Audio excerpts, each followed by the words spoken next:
And serial winner though he is, there's a tear in Pep Guardiola's eye. The runaway champions of 2018 are Manchester City. Manchester City's 2-year ban from European soccer was overturned on Monday. City's owner, Sheikh Mansour, is accused of mostly funding the club's main sponsorship deal, which it's claimed was mostly coming from his own company and not Etihad. Everything was perfect this season and finished the way we deserve to finish. It's 100 points.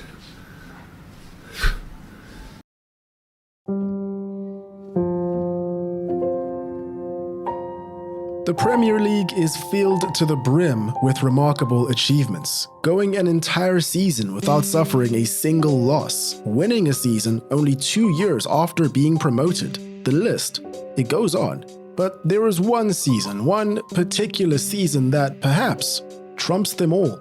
The 2017-18 season. A season that broke so many records it really has become hard to keep count. Most goals scored, 106. Most wins achieved, 32. Highest goal difference ever achieved, plus 79. The list, of course, does not stop there, but I'll spare the specifics for later. Above all else, 100 points. A century.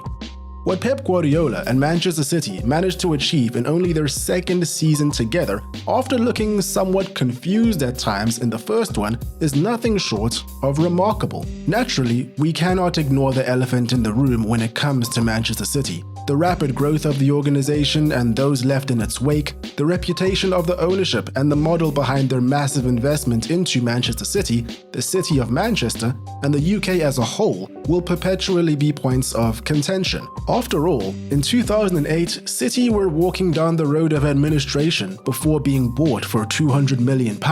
9 years later, they spent £130 million on fullbacks alone in a single window. Here's some added perspective for you. According to CIES Football Observatory, City's fullback spend that year alone was more costly than the money West Brom, Stoke City, Swansea City, Bournemouth, Burnley, Huddersfield Town, and Brighton needed to assemble their entire squads that season. Everybody spends stupid money these days. I mean, it is the Premier League after all. Ironically, you could argue that nobody has been smarter with how they spend their money than City has over the past decade or so. There is a case to be made that you can't be mad that City made these purchases. After all, Otamendi, Kevin De Bruyne, Fernandinho, Silva, Sterling, Aguero, they are investments from the past. Still, there is a reason why the stigma behind this club in particular may not go away anytime soon.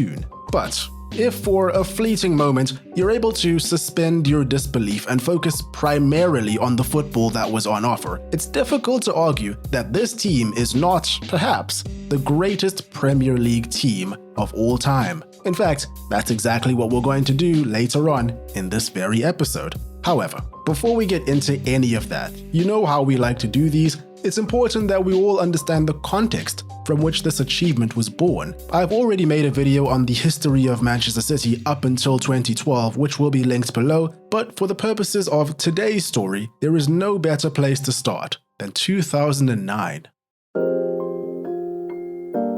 When Manchester City were taken over by Emirati royalty, the ascent to elite status was a rapid one. However, in those formative years, upheaval and shifting chairs was unavoidable. From a coaching perspective, they inherited Mark Hughes, but quickly sought a more continental replacement. First came Roberto Mancini, late December 2009. He was a classic Italian manager, a product of the golden era of Serie A where organization and discipline reigned supreme. His Manchester City side reflected that description. Quote, "I like 1-0 wins. When you don't concede a goal and you have players like Edin Dzeko, Carlos Tevez, or David Silva, you win 90%. End quote. He's not wrong. These are the words of Mancini in 2011, 1 year before using said approach to win Manchester City's first ever Premier League title. But Mancini was also described as a loose cannon by some. Did you lose your temper? No.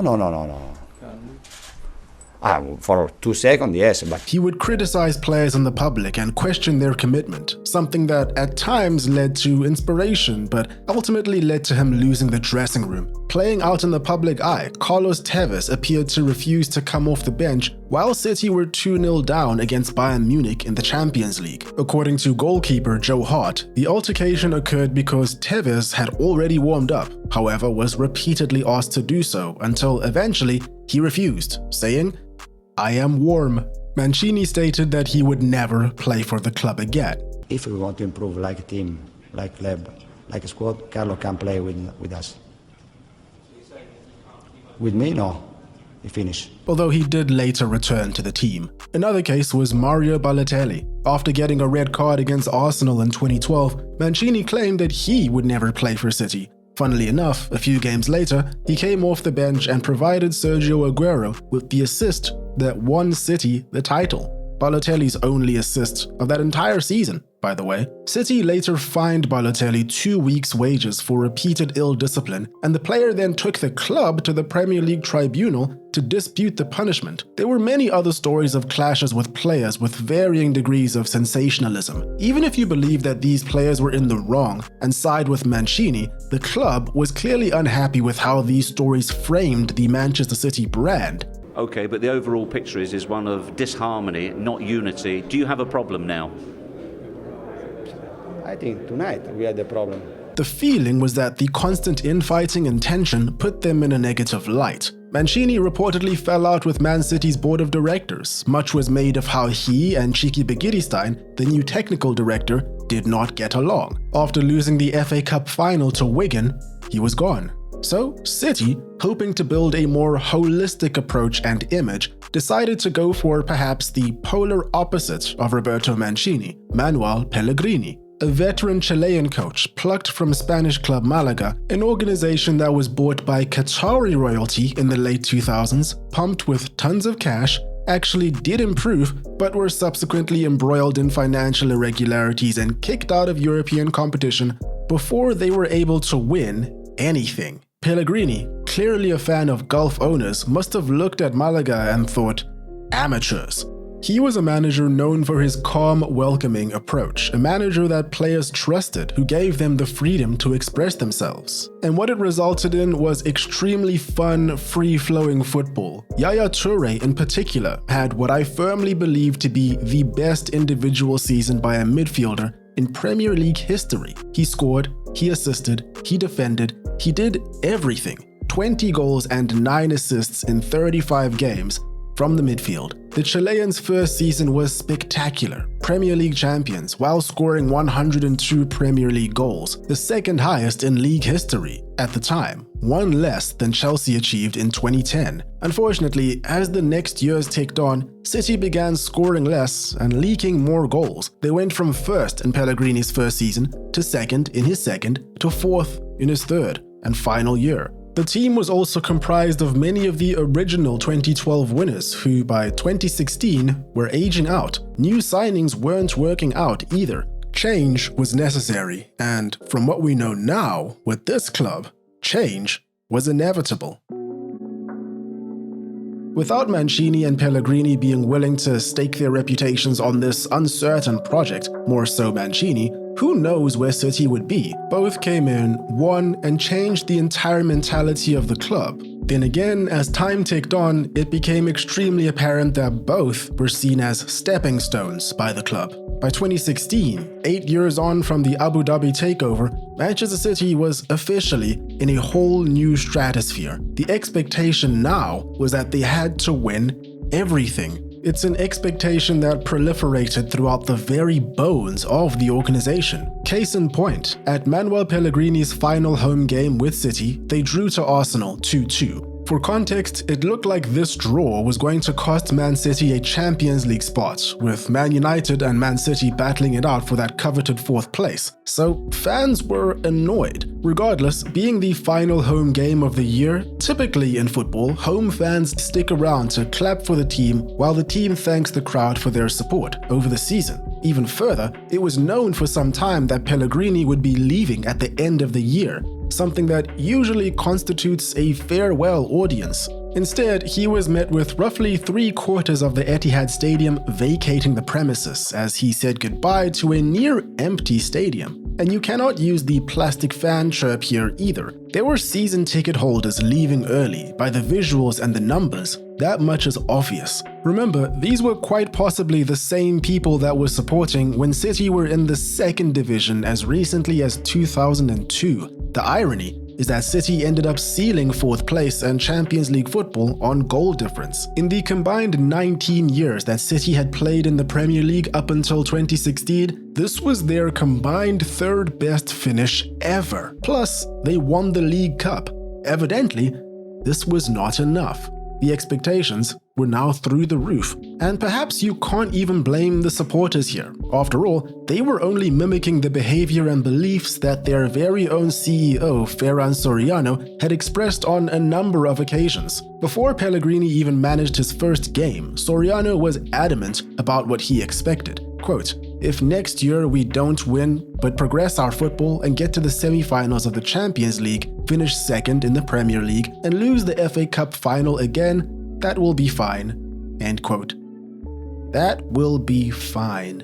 Regardless, it seems that Pellegrini's actual performance was inconsequential in the grand scheme of things. I mentioned that the Chilean was already known to be on his way out by the end of the year. In truth, in a way, you could say that he was on his way out before having even signed with the club. You see, when Roberto Mancini vacated his position, City fixated on one man alone. When they were unable to secure his services, they proceeded to do everything they could to ensure that that would not happen again. In 2024, 8 years after leaving Manchester City, Manuel Pellegrini let us all in on an insight that most of us had already pieced together, but that he all but confirmed.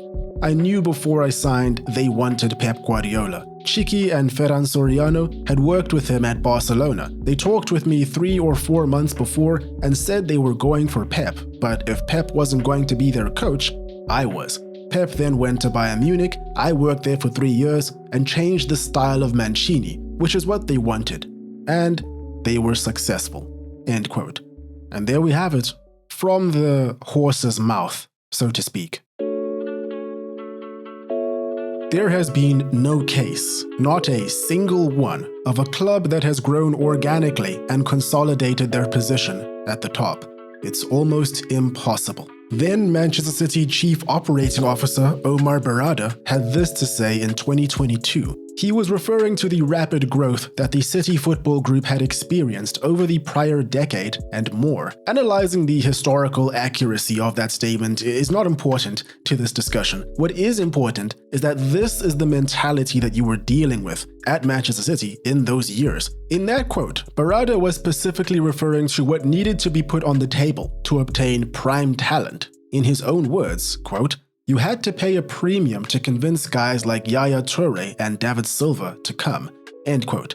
The sentiment applies to the entire project that CFG put in place. Of course, it's not as easy as splashing cash and hoping for the best. Strategy is key, and the City Football Group, if anything, represent the epitome of strategy and execution. You know, reading about the genesis of the City Football Group is quite fascinating because the more you look into it, the more you realize that all of it, the proliferation of multi-club investment groups, the group identity, the player pipelines, and more, were always going to come into existence. The hub just happened to be Manchester City. As the story goes, Ferran Soriano had a great vision of acquiring a club in the MLS, preferably in New York. It would serve as a child organization and be a hotbed for emerging talent, not just in the US, but all of America. It would be a fantastic marketing vehicle and grow the overseas fan base by giving them something local and tangible. His proposition was denied. After all, the year was 2005, he was working as Barcelona's CEO, and they did not understand how diverting this kind of money outside of the continent would be beneficial to them. In 2008, following a growing rift within Barcelona's leadership, he left the football world, only to then be dragged back by City chairman Khaldoon Al-Mubarak 4 years later. Soriano's dream was reignited. By 2013, the quoted expansion fee for a new MLS club was $100 million. Manchester City had no problem with the price tag. In 2013, New York City Football Club was announced as the 20th team in the MLS. This club is going to be owned by Manchester City FC plus the New York Yankees, and we will enjoy a lot of synergies. And shortly after, the City Football Group was born. Txiki Begiristain, former Barcelona player and, more importantly, former Barcelona director of football, followed Soriano through the door. The last time these two worked together, they laid the foundations that made Barcelona the first and only Spanish team to complete a historic treble. Now that the team was back together, the final infinity stone was required: Pep Guardiola. After he left Barcelona in 2012, Guardiola decided to take a sabbatical and move to New York for a year. Quick side note, but I promise it's worth it. There's a story in Simon Cooper's The Barcelona Complex, which speaks of a period in this sabbatical where a children's soccer tournament his son was taking part in was in need of a referee. It's a story that's been backed up on the Men in Blazers YouTube channel by Jules Shaloff, one of Guardiola's son's teammates at the time. They needed anyone with basic football knowledge and turned to the parents. You can probably guess who volunteered. Except instead of simply being a referee, he kept interrupting the play to coach the kids on positioning. The other parents weren't happy. He was sacked and, to my knowledge, has never refereed at that level ever again. What I'm trying to say is, next time you see him criticize a referee, remember that he couldn't handle under 12 football. Anyway, during this period he lived in New York, he's been very open about the fact that he moved there with the intention of improving his English. I wonder why. However, even with his former buddies among the city ranks, Guardiola chose Bayern Munich instead, joining them just before the 13-14 season. You'd have to have access to Guardiola's thoughts in the moment, but speculating as to why he made this decision is fairly simple. City were maybe the richest team in the world and clearly already elite, but Bayern was a lower risk, already established powerhouse with a much higher probability of success. There's also the fact that this Bayern Munich side was quite literally the best team on the planet, coming off a treble, about to complete a sextuple. If you're curious as to how both the Bayern and Barcelona adventures worked out for Guardiola, you can check out these videos linked below when you're done with this one. In any case, from a City perspective, hope was not lost. It then became a waiting game. They did not twiddle their thumbs while waiting over the next 3 years. It's easy to form the belief that every action that Man City took since winning their first Premier League title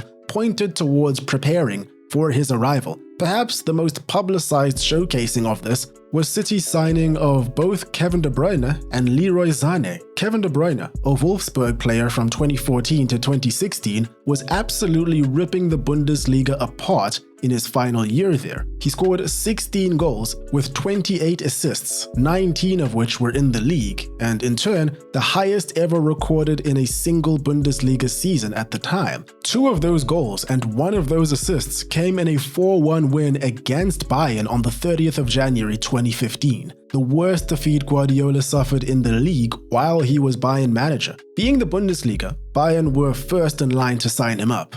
Ultimately, the deal never went through. It seems that the Bavarians were unwilling to pay the €76 million price tag. Manchester City had no problem with the price tag. Interestingly enough, if you believe Fernandinho, the deal was a lot more underhanded than that. Speaking on Danielson's podcast in 2024, City's former enforcer claimed that Guardiola purposefully tanked the deal. De Bruyne estava no Wolfsburg e o departamento de scouting do Bayern fala assim, a gente tá olhando esse menino e tal, tá crescendo aqui na liga alemã, o que você acha de trazer ele pra cá? Não queremos ele não, acho que não vai encaixar no nosso time. E aí passa o ano, o De Bruyne vai pro City, passa mais um ano, o Guardiola chega no City. Entendeu? Porque daí já sabia que ia pro City e mandou o De Bruyne pro City. If only Fernandinho weren't so protective of De Bruyne and let him tell the story himself. Let me talk! Let me talk! Let me talk! Who knows what secrets he would have shared. 20-year-old Leroy Sané of Schalke was another player that Bayern were after. Young, German, rising rapidly, the makings of a perfect replacement for either Robben or Ribéry, who were 32 and 33 in 2016. He chose Manchester City. But it goes deeper than these signings. Transport your brain back to that moment and ask yourself, what did we know about the man? What does he like? Control. Calculated control. Highly technical, press-resistant, intelligent, composed midfielders who have an excellent first touch, excellent vision, and are excellent in tight spaces. Preferences reinforced by witnessing Bayern spend 62 million euros on Thiago Alcantara and Mario Götze as soon as he arrived in Munich. Götze was already on the way, but Alcantara is reportedly the only player Guardiola insisted on signing. Fast forward to 2016, and Man City already had David Silva in their ranks, and while he was still in his prime, he was 30. So they added the aforementioned Kevin De Bruyne and Ilkay Gundogan for a combined £75 million, both in their mid-20s at the time of his arrival, both players who had the required traits with the addition of physical strength fit for the Premier League. Fernandinho was not as technical as a Xabi Alonso or Sergio Busquets, but he was more than skillful and aggressive enough to suit Guardiola's needs. As for strikers, Guardiola had proven he could work with an array of profiles, from Samuel Eto'o to Thierry Henry to Robert Lewandowski to Mario Mandzukic, but it seemed that he did his best work with strikers willing to be fluid, creating space for wide players, dropping deep to progress the play. City already had Sergio Aguero, but signed Gabriel Jesus for £32 million as well. Direct wingers that hold their width and run at the speed of light and can beat their man are always important. Not much explanation needed here. Leroy Sané and Raheem Sterling cost a combined £81 million.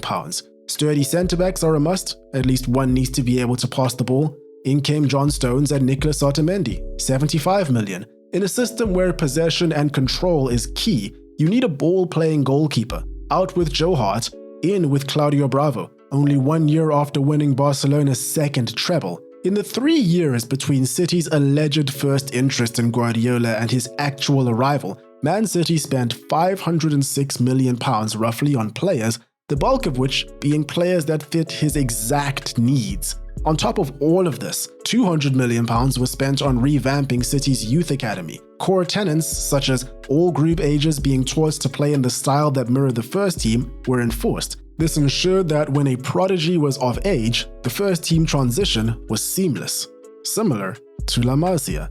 As for the coach himself, according to Football League's documents obtained by Der Spiegel, Guardiola signed his Man City contract on October 20th, 2015, a full 2 months before Bayern announced his departure on December 20th, 2015, a base salary of $13.5 million in the first year, rising to 16.75 in the next. Don't worry, we're gonna be going into more detail on these leaks in a bit. Spoiler alert, Der Spiegel will be referenced again. Now, I'd like to emphasize once more that simply being rich is rarely ever enough to be successful in this game. But it really should not be lost on you that not even a decade after the 2008 takeover, this team was able to successfully change its entire identity about 3 different times. It's extraordinary stuff. And they weren't done yet. After several years in the making, Pep Guardiola was presented to the world as Manchester City's new manager in 2016.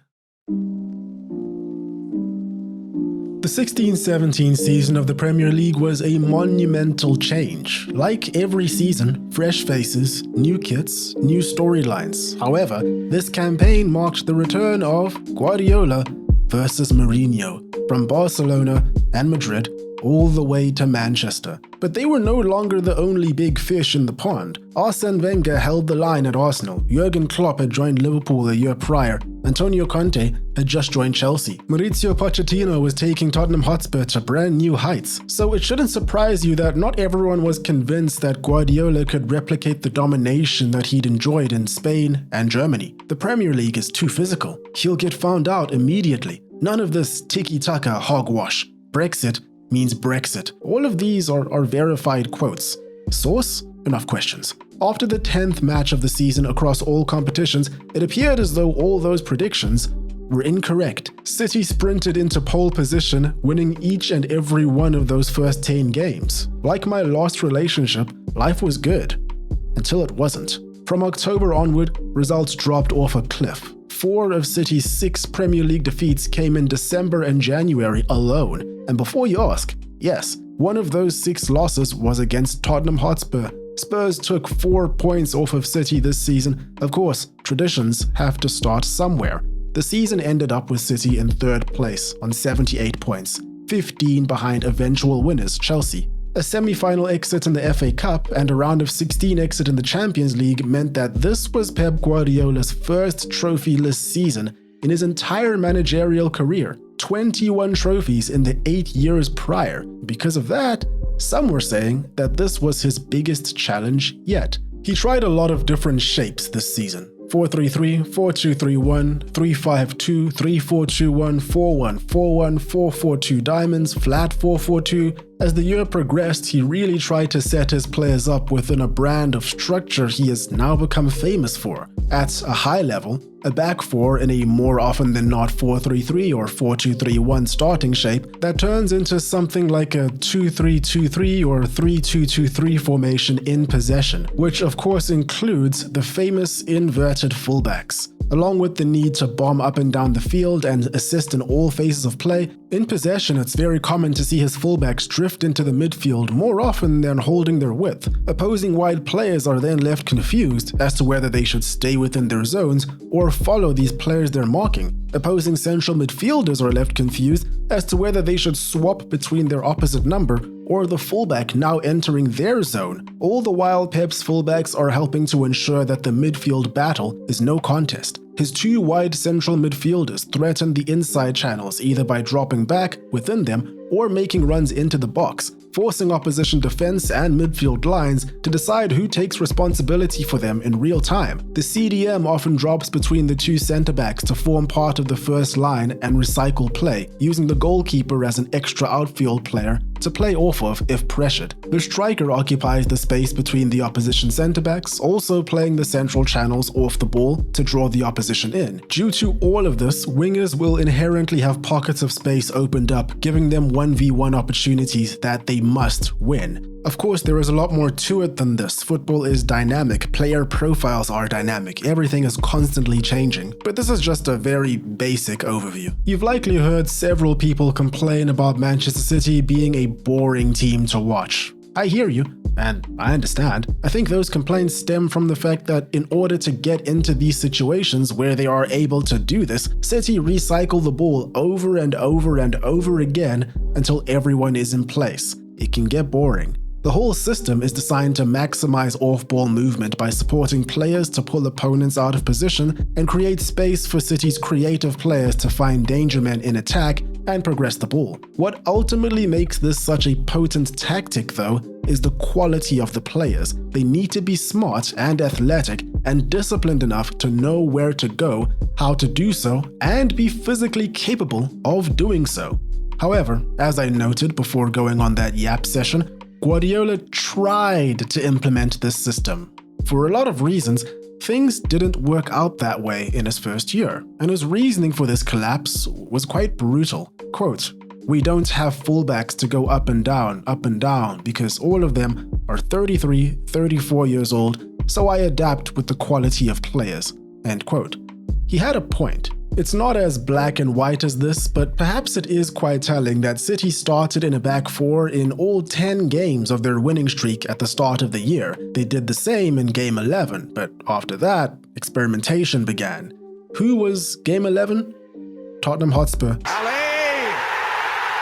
2-0, makes an own goal of Kolarov, and Manchester City are in deeper trouble, the Premier League leaders. Gael Clichy, 31. Alexander Kolarov, 31. Bakary Sagna, 33. Pablo Zabaleta, 32. Jesus Navas, who was increasingly being used as a fullback, 32. Incredible players in their day, but compared to the likes of Philipp Lahm and David Alaba, examples of the kind of quality that Guardiola was used to, they paled in comparison. Man City thought that Claudio Bravo was the solution to their goalkeeping problems. This was not the case. He had the worst shot-saving rate out of any keeper in the league that year. But those are just the most scrutinized problems. It was more than that. This was a radical shift from what the players were used to. Naturally, just about every player had teething issues as they adapted to what was required. De Bruyne and Silva often dropped too deep. Players across the board were regularly too far from each other, making it easy for opponents to build pressure. Constant unavailability of İlkay Gündoğan meant that City's link-up play between defense and attack was lacking substance. Neither Fernandinho, Yaya Toure, nor Fernando were capable of doing this how Guardiola wanted. Fernandinho in particular had a habit of forcing the play before everyone was in position. Aguero and Gabriel Jesus were jumping out of position just to get on the ball far too much, causing knock-on effects on the rest of the team's movement. This 3-2-2-3 or 2-3-2-3 is as much about defense as it is about offense. So when done right, there is always someone that is in a perfect position to win the ball right back after losing it and start another attack. So it shouldn't surprise you that the teething phase of each player learning where to be led to goals being conceded en masse. 39 conceded, more than any other season in Guardiola's career. It led to some eye-catching scorelines too. Everton 4-0, but also Chelsea 3-1, Leicester City 4-2, Barcelona 4-0. In the Champions League, they beat Monaco 5-3 in the round of 16 first leg, but then lost the second leg 3-1, losing the tie on away goals. All of these issues combined into a lackluster season, which again is a good time to remind you of the standards at play here. City would accept nothing but the very best. To use my relationship analogy from early on, which is just an analogy and 100% fiction, I'm done talking about this, so stop bringing it up. It just wasn't a good fit. The players weren't a good fit for what Guardiola was trying to achieve, at least not all of them. So he got rid of them. Like, all of them. Kelechi Iheanacho, Wilfried Bony, Nolito, Fernando, Alexander Kolarov, Samir Nasri, Joe Hart, Willy Caballero, Gael Clichy, Jesus Navas, Pablo Zabaleta, Iliquia Mangala, Bakary Sagna, all gone in a single window, many of them being players that built the house. Do you realize how mental that is? Guardiola has never been shy to remove unwanted players, regardless of status. Look to his team at Barcelona. From day one, he wanted Samuel Eto'o out the door, and Eto'o was his top scorer, even scoring the winner in the 2009 Champions League final. Even still, teams typically need to stagger rebuilds over some time as they simply cannot afford to replace people at this volume, or at the very least need to protect their depth. However, if you've been paying attention, you'll know that that's not really an issue for these guys. To their credit, City had their most productive year from a departures perspective up to that point. £68 million worth of sales, but that was eclipsed by £267 million worth of incomings. Every single issue was corrected, all in one window. Fullbacks Benjamin Mendy, Kyle Walker and Danilo, £130 million. Goalkeeper Edison, 35 million. Bernardo Silva, 43 million. Signed as a right-sided attacker but was clearly identified as someone who could comfortably carry and distribute the ball wherever he was on the pitch. Positions are just words to him. Both Silva and Mendy were on the pitch as Monaco knocked City out of the UCL. In fact, they both got assists in the second leg. Edison had just won the Primeira Liga with Benfica, of course, as keeper of the year. Danilo had just won La Liga and the UCL with Real Madrid. Kyle Walker came from Spurs. Anything to weaken Spurs. Anything for an edge. And because that was not enough, they added centre-back Aymeric Laporte in January, the costliest of the bunch, £57 million. And just like that, the super team was complete. This is what Manchester City looked like for the most part in the 17-18 season. Pace, width, strength, intelligence, grace, but above all else, efficiency. Kyle Walker's addition was specifically important as his pace allowed for City to take increased risk and liberties, knowing he would catch anyone if they slipped through the lines. At Barcelona, Pep Guardiola had Lionel Messi and other generational talents. At Bayern Munich, yes, he inherited the best team on the planet, but he also inherited a squad that specialized in a playstyle far from his own. This team was his. Basically built from the ground up, almost everyone important was purchased within the previous 2 years, and not only that, but those purchased prior improved rapidly. In my opinion, this was the most perfect iteration of Guardiola ball that we have ever witnessed. The positioning issues seemed to vanish overnight, the fitness levels were off the charts, Never before had teams in the Premier League simply not known what to do about an opposition like this. De Bruyne was dishing out assists like an overzealous public servant, 16. Aguero, Sterling, Sané and Gabriel Jesus were finding the back of the net more than a frustrated mosquito. After drawing to Everton on matchday 2, this team went on an 18-game winning streak. 18! And some of the scoreboards they were putting up, my goodness. Watching this team week in and week out was like attending a funeral, the death of competition in the league. It got ugly. The mauling started with a 5-goal bashing of Liverpool after an early Sadio Mane red card. The very next game, Watford caught 6. The game after that, Crystal Palace caught 5. None of them were able to offer anything in reply. Later, Stoke City were at least able to score twice against them.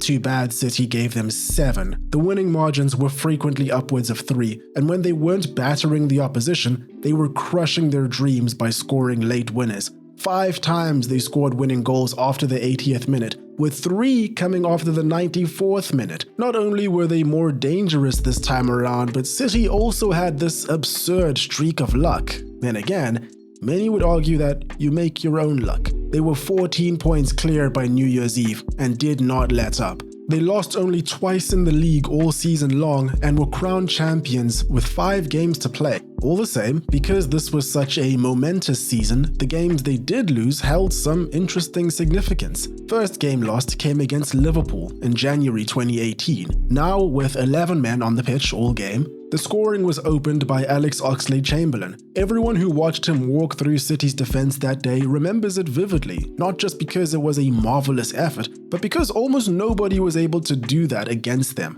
So Chamberlain decided to do it again 3 months later, this time in the Champions League. Just take a look at the power he gets and how little backlift he needs. Klopp's relentless heavy metal football did not allow City to effectively get into their deadly shape in all 3 games, knocking City out of the Champions League 5-1 on aggregate. This was only the beginning of this great Liverpool and Man City rivalry. On a more heated front, less to do with title stakes, more to do with pride, Manchester City hosted Manchester United on match day 32. The relevance here was that United were in second place, trailing City. City were already de facto champions, 18 points in the lead, but a win for them would make it mathematically impossible for United to catch up. City sped to a 2-0 lead before half-time and were unlucky to not be at least 4-0 up. United had 1 touch in City's box and no shots on target. It was shaping up to be a very embarrassing afternoon. Jose Mourinho, with music blaring all around the Etihad Stadium and celebrations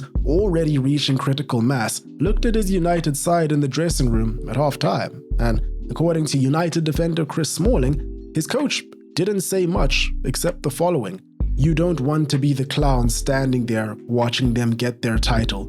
It was enough to inspire one of the most unlikely 3-2 comebacks and quite possibly the best half of football that both Paul Pogba and Alexis Sanchez ever played for Manchester United. In any case, in the grand scheme of things, this saved United some face, but it only postponed the inevitable. By season's end, none of that mattered. City had made history in so many ways. Highest goal difference, +79. Most wins in a season, 32. Most goals scored, 106.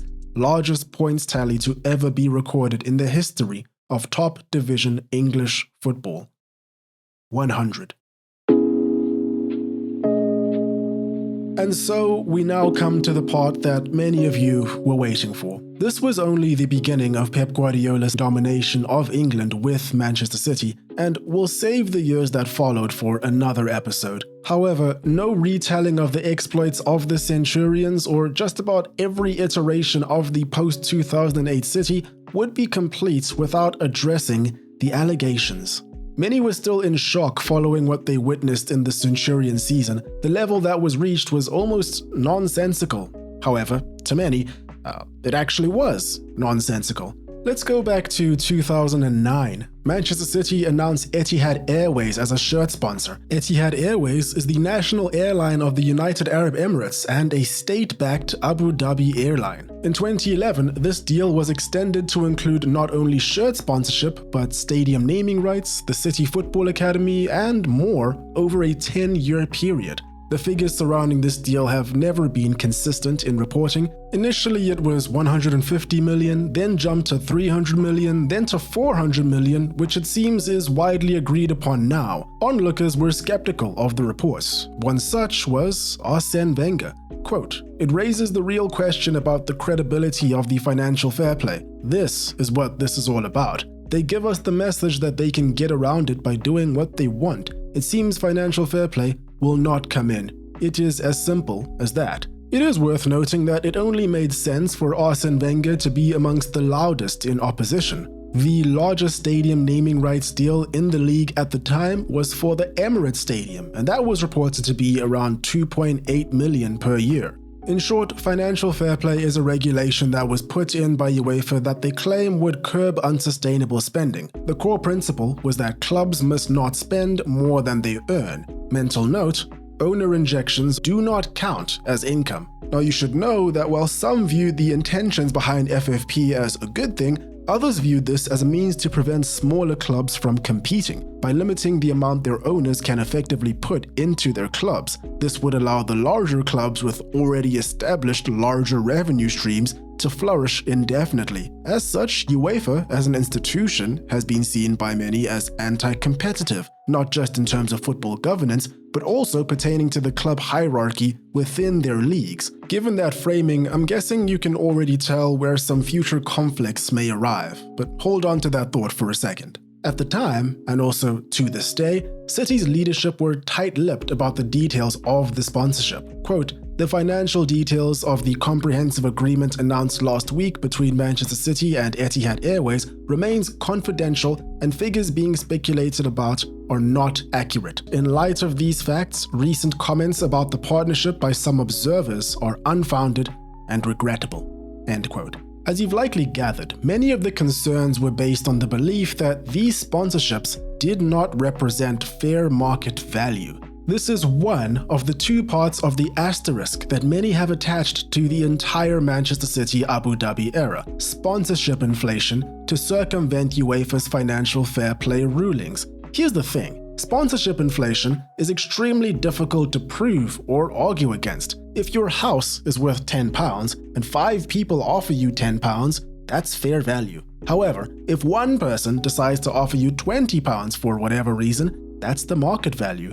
We also have to consider the wide range of items that the sponsorship covered. This included a gigantic redevelopment of roughly 80 hectares adjacent to the stadium, known as the Etihad campus. Plus, the rising exposure of City to the forefront of the footballing world and their subsequent success made it tough to pinpoint the severity of overinflation, given there was any at all. So that's the first part of the asterisk. Here's the second. If the letter of the law is that you can only spend what you make, what happens when you don't make what you spend? City were reprimanded for financial breaches for the first time in 2014. UEFA reported that their losses over 2012 and 2013 totaled 180 million euros, 4 times over the limit. UEFA also flagged that several of City's Abu Dhabi-based sponsors had strong ties to the club's ownership. Now this is important because, in plain English, if true, a further accusation was that the owners were directing funds into the club by disguising it as revenue using sponsorship vehicles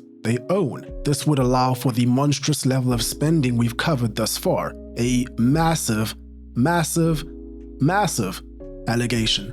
City accepted a €60 million settlement, including a cap on net spending and a 2-season wage freeze. Also, if City complied with the terms over the following 2 seasons, €40 million of the fine would be returned. It was returned.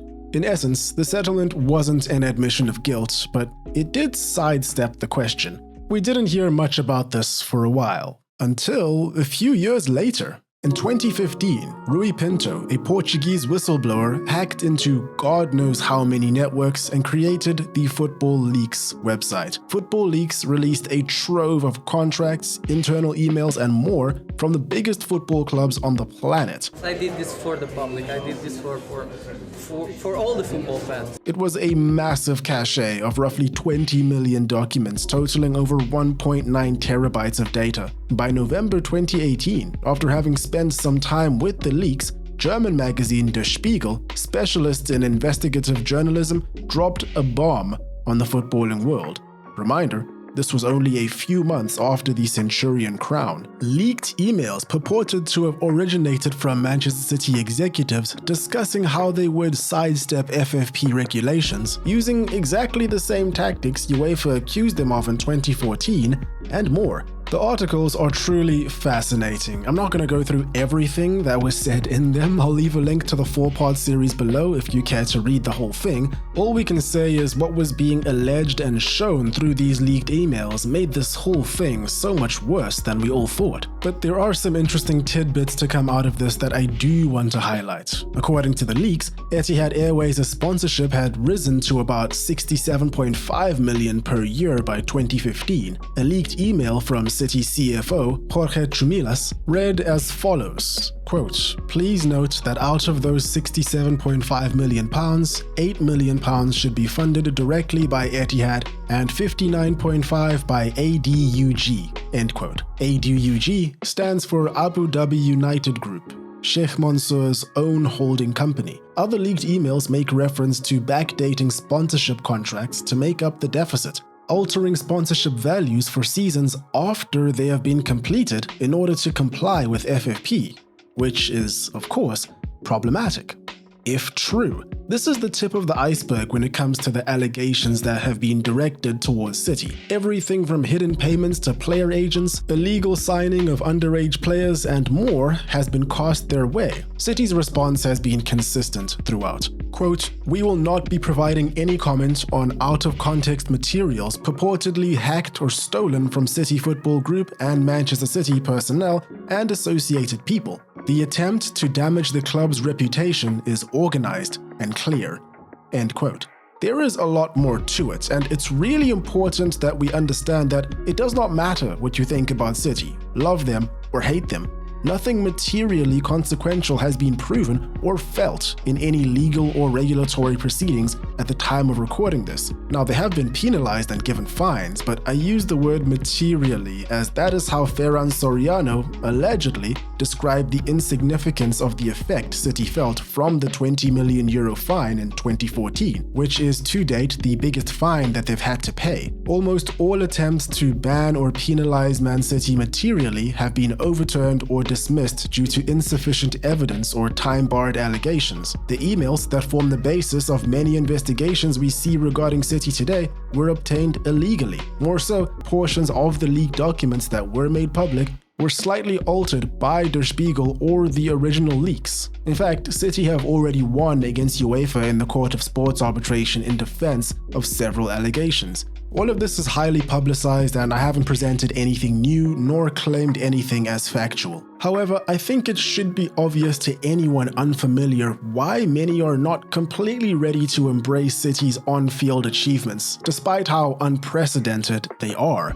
I've chosen to refrain from any mention of the geopolitical reputation of the UAE and their leadership because I fear that would take us way too far off topic. But you can imagine that that stigma reflects onto the reputation of the football club as well. Now, of course, in an attempt at parity, it's really important for us to understand the sentiments from every side of this whole debate. Let's briefly go back to what I previously stated about UEFA setting up FFP to keep the status quo. Creative accounting is undoubtedly widely prevalent in the entirety of the €30 billion European football industry. Selling portions of your club to different branches of your company, all sorts of different things that we see happening from clubs. As such, to many, the inkling that City have been singled out due to their rapid growth and disruption of said status quo will always be argued by defenders of the club. The question of who's right and who's wrong is something I'll leave for the legal professionals to do because, and again, I can't stress this enough,